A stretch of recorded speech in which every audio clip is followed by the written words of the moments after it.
もう本当にこう When people usually say, oh, you know, it's a same fighting game, isn't it? Just the same. But obviously, Tekken's very distinctive. It has its own system and it has its own gameplay. And you know, likewise, Street Fighter has its own gameplay and it has a different way to go about. As a creator, I feel these two are very different games, and even as a player, I feel these two are very, very different. So back in Comic-Con, when we announced this game, everyone was just asking, you know, how are you going to put all these together? Now, you know, I'm not going to contradict myself, but I just said they're very different. But again, even then, as a fighting game, you know, there are some common places that these two games have, and that is exactly what we're going to pick, select and extract, and then after doing so we will expand that and bring the Tekken core game concept into Street Fighter. Well, I guess it's not just the discussion between the two of us. The fans as well seem to feel that I have a lot cut out for me with the Tekken Cross Street Fighter. Just because Street Fighter has never really been truly in 3D.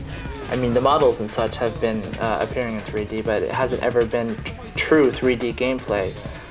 So I guess it's much easier for all the fans to kind of envision how Ono's project will go, especially since he has done these types of tie-ups in the past.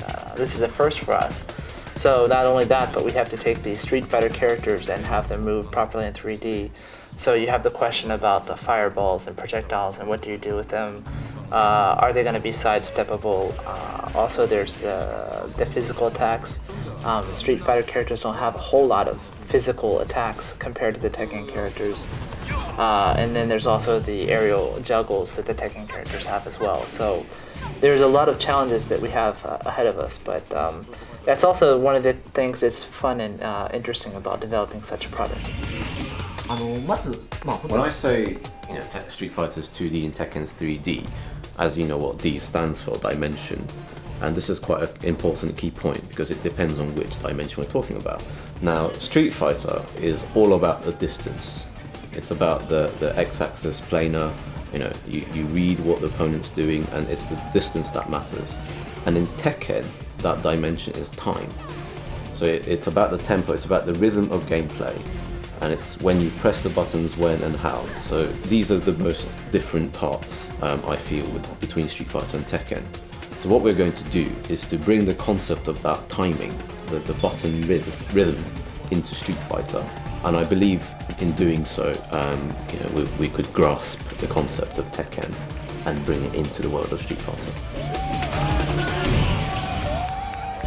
We are actually not going to do anything to Street Fighter characters because they're already in Street Fighter universe. There's no need of us altering how Street Fighter characters play. So what we have to do is to alter the way Tekken characters play. And in order to bring Tekken characters directly into Street Fighter universe, we will have to inject some of Street Fighter DNA into Tekken characters. And only then Tekken characters would be welcome in our universe. In Street Fighter Cross Tekken, at least, it's not Street Fighter characters that's going to Tekken World, so they don't actually need to be touched. Well, it goes without saying that, as Ono-san has mentioned, that he hasn't decided his character roster for his game.